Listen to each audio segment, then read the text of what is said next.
Hello and good morning. And today I wanted to explain about the things that can go wrong when we are trying to implement ISO 9001 in our organization. ISO 9001 is a quality management system that has been developed since 1987 with multiple versions of the standard coming out roughly every 8 years. And I can say that this standard truly helps companies to improve on their operational performance. However, I do understand that things can go wrong while we are trying to implement such management system with our company because of various factors.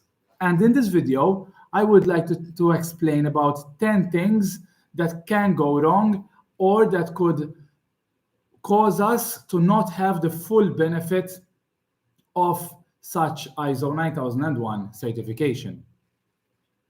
And the first thing that can go wrong is that we start the implementation process with misconceptions about what ISO 9001 really is.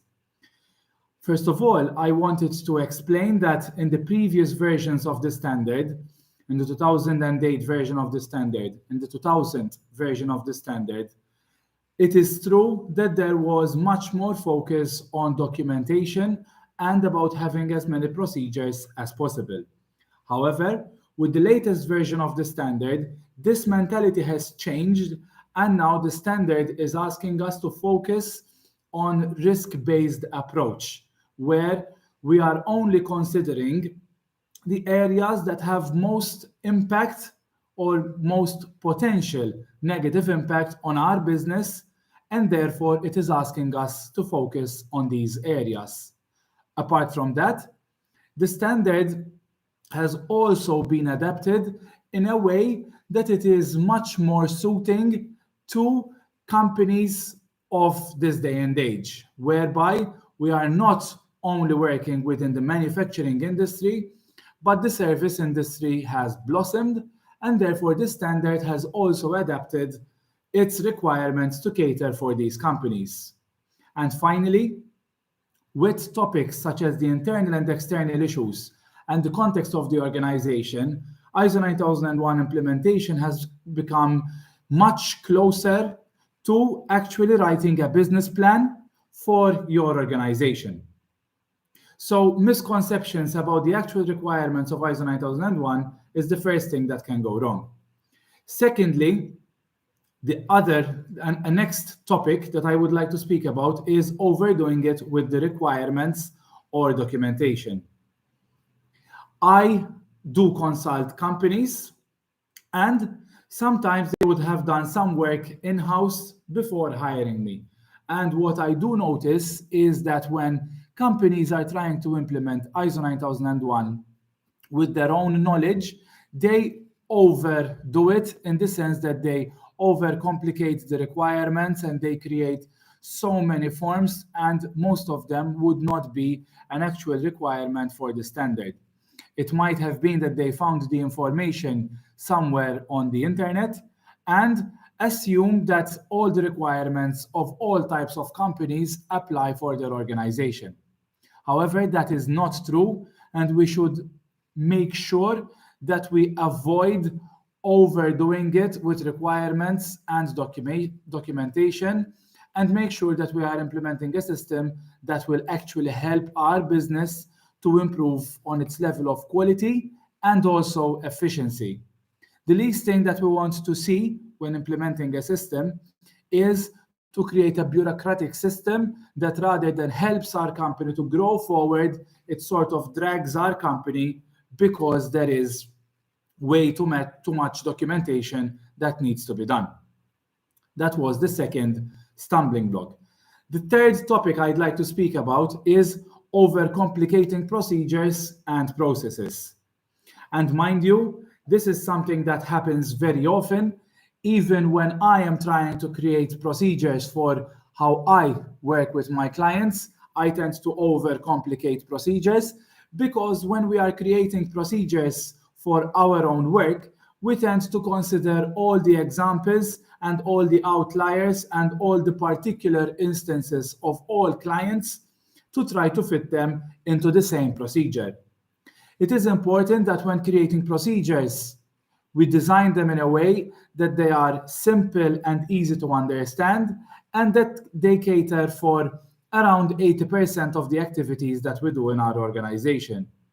The other 20% would be outliers, and it is still okay for such activities to happen. However, the main idea is that we are creating systems and procedures that cover most, not all, most of the work that we do with our clients. Okay, so it's very important to create procedures, processes, and systems that are easy to use for the employees, especially when we are just implementing the system. We cannot go from zero to hero. We cannot go from not having any procedures to having overly bureaucratic procedures. We have to find the fine line, and we have to create simples and procedures that are easy to understand for all the employees in our company to follow. The next thing that I would like to speak about is having a mindset that the management system has to be perfect before we go for certification. First of all, I want to make myself clear that there is no such thing as a perfect management system. What we have to strive for is to create a management system that has the mentality for continual improvement. And therefore, we should not try to overdo it, to cram the management system with information before we go for the certification audit, because invariably that mindset will overwhelm us and probably will not even go for certification. So my suggestion to you for this point is to create a simple, basic management system that meets all the requirements, okay? And that we should have the mindset that we are striving to continually improve upon this management system rather than create the perfect management system which doesn't exist before we go for certification. Okay? And I would also like to remind you that the idea of continual improvement is inbuilt within the standard, as evidenced throughout the various times that the term continual improvement and continuous improvement is mentioned within the standard, apart from clause 10, which is specifically dedicated to continual improvement. The next thing I'd like to speak about is that a major stumbling block to implementation is not having the involvement of top management committed towards implementing this management system. And unfortunately, I do see this sometimes, even with some of my clients who would have received the request from either a client or suppliers or regulations to get ISO certified, but their main motivation behind getting certified is just to have that certificate attached to a wall rather than to actually improve on their system.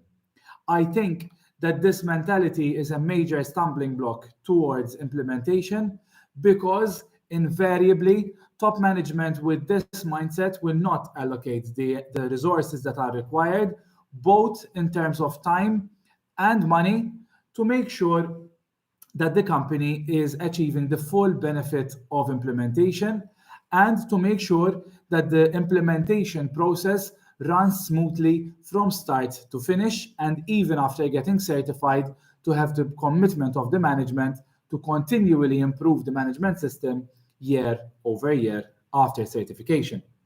So, before going for certification, it is important to make sure that top management is on board with the idea of continual improvement. And if you find that your top management is not committed to the idea of continual improvement, but they just want to get certified, that is also fine. At that point, you have to design a management system that simply meets the basic requirements, which will be enough for you to get your company certified. The next thing that I would like to speak about is that some people and some companies follow the mindset that there is kind of a folder that is created with information for ISO, and it's like these systems and procedures that are created during ISO implementation are only there for ISO. Okay? The idea, for example, of getting customer feedback isn't done for ISO, but it is for us to truly understand what the clients need from us so that we can continually improve. If we follow the mindset that we are doing things for ISO and then there are other things that are done to run the business, that will invariably create double handling, double work. Okay? So it is important to merge the requirements of the standard with what we are actually doing as a company to make sure that we improve what we are doing as a company based on the suggestions and requirements of the ISO 9001 standard. And that is the correct implementation of the standard.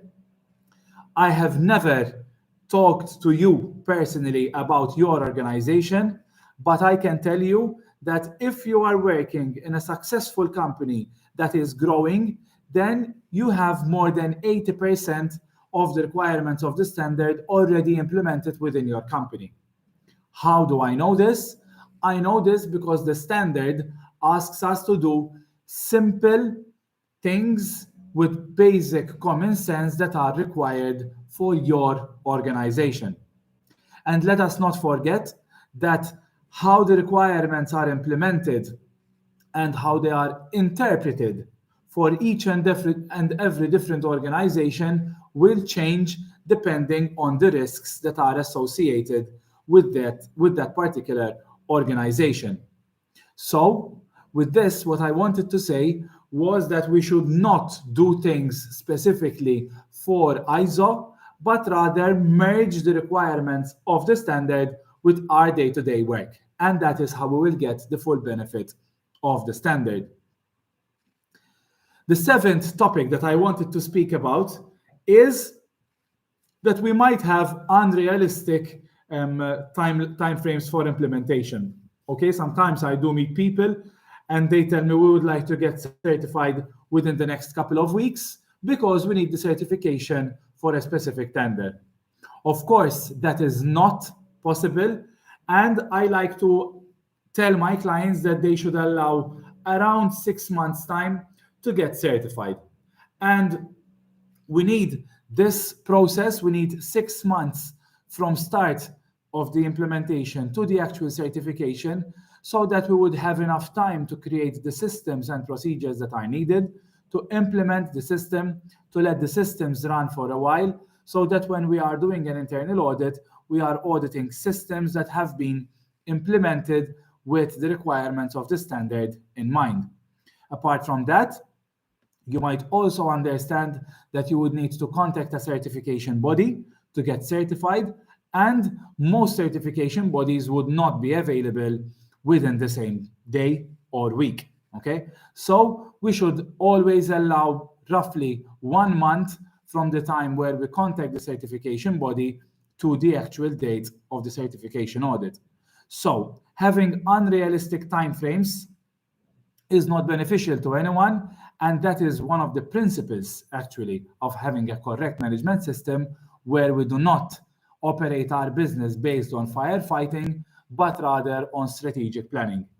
And getting ISO 9001 certified should be one of the items within your strategic plan as a company if you feel that it will help you to add value to your customers, suppliers, or regulation. Okay? And as I said, I usually like to allow around 6 months for smaller sized organizations.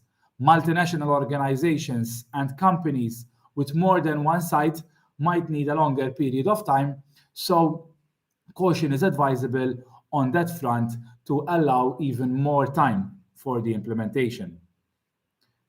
Another topic that might still get you certified, but you wouldn't be getting the certification that you were after, is that should you work with a non-accredited certification body, you would not be getting actually ISO 9001 certified, okay?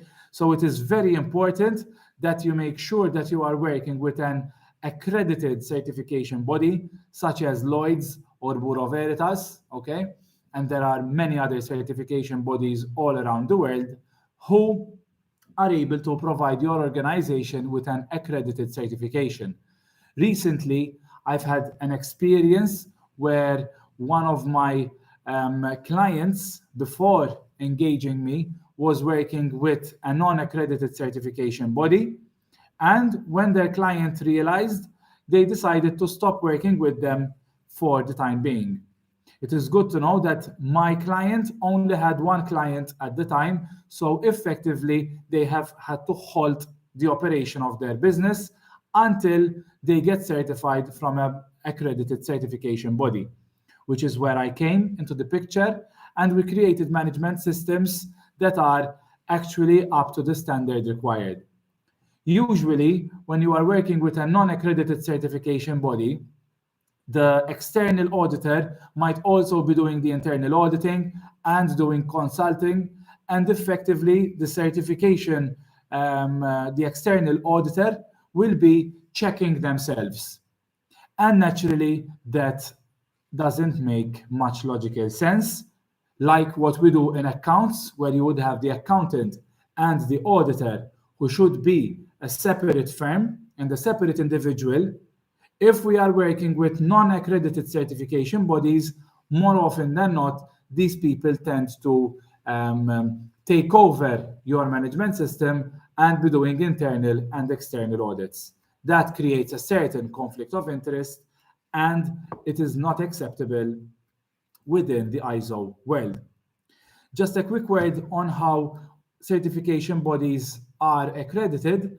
So first of all, there is ISO, which is the International Organization for Standardization, and this gives accreditation to one body within each country, okay? For example, in the UK, it is UCAS. In Italy, it is Accredia, okay?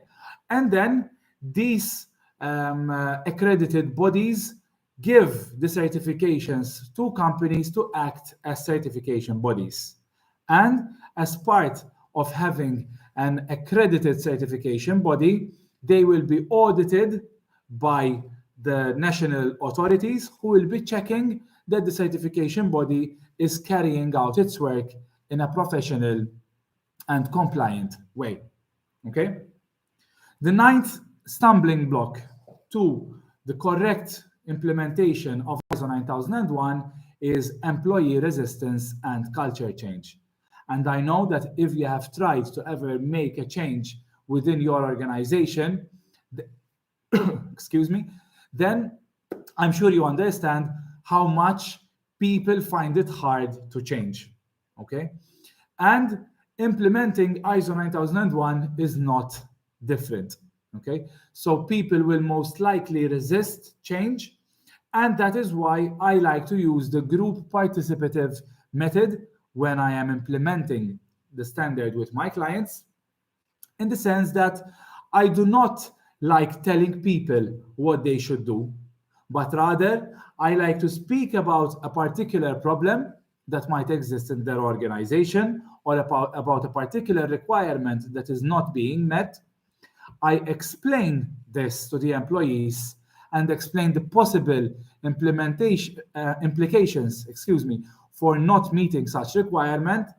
And only after I make them see the benefit of making the change, then I will ask them to come up with ideas in which such a change can be implemented. So rather than getting people to accept the changes that we are trying to impose on them, I would prefer to gather feedback from them on the best way to solve that problem. Because once a person comes up with a suggestion or an idea of how a problem can be improved, they will own that solution and they will make sure that solution actually solves the problem. But if we come up with the solutions and tell the employees what they need to do, then they will find 1,000,001 reasons why our solution isn't right for their work. Okay? And over here, I'm not saying that we should allow employees to only come up with the solutions they want to implement themselves. Okay? This depends on the level of skill and educational background of the employees. So we must employ different tactics. I am not in favor of disciplinary tactics to get people to follow the systems that we want to implement. However, should we come down to that, I wouldn't mind to do it, because after all, we are running a business, and a business has to have one leader, and everyone should fall in line behind that leader who is guiding the way forward. Okay? So if a leader has tried to employ the group consultative tactics, whereby he or she is gathering the information from their employees and then trying to implement the suggestions based on the employees, if that system doesn't work, then I would resort to other measures to make sure that the systems are changed.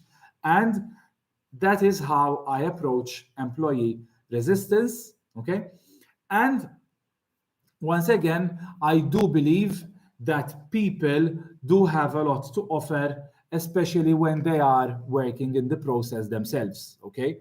We should always make sure to listen to the ideas and suggestions of people doing the day-to-day work, because they see how the actual work is being done, and their opinion is extremely valuable for us to be able to improve our company, not in an idealistic way, but in a realistic way that meets the requirements of the standards.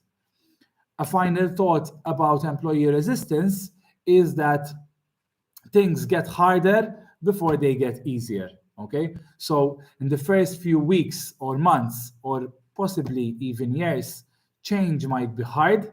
Okay? But then as people are recruited and they are immediately informed of the way in which we do work in our organization, then it is much more likely for them to have the right mindset and culture as soon as they join the company. And the final thing that I wanted to speak about is that one of the major stumbling blocks of implementing ISO 9001 in the correct way is to work with the wrong advisors or consultants. Okay? Not all companies choose to work with consultants, but all companies will need to train their employees. And the mindset that your employees will have about ISO 9001 is greatly impacted by the trainer, the mentor, the person who is teaching your employees or your colleagues about the actual requirements of the standard. And therefore, I greatly suggest that when working with consultants or trainers for ISO 9001, you do a thorough background check to make sure that these people are realistic and grounded, and they do not want to make as many changes as possible in your organization, but that they want to make the small changes that will have big improvements on your organization. That is all I had to say about the things that might go wrong when we are trying to implement ISO 9001. If you have any questions or comments, please feel free to get in touch with me at hello@lukdesira.com, and I would be very happy to help. Thank you.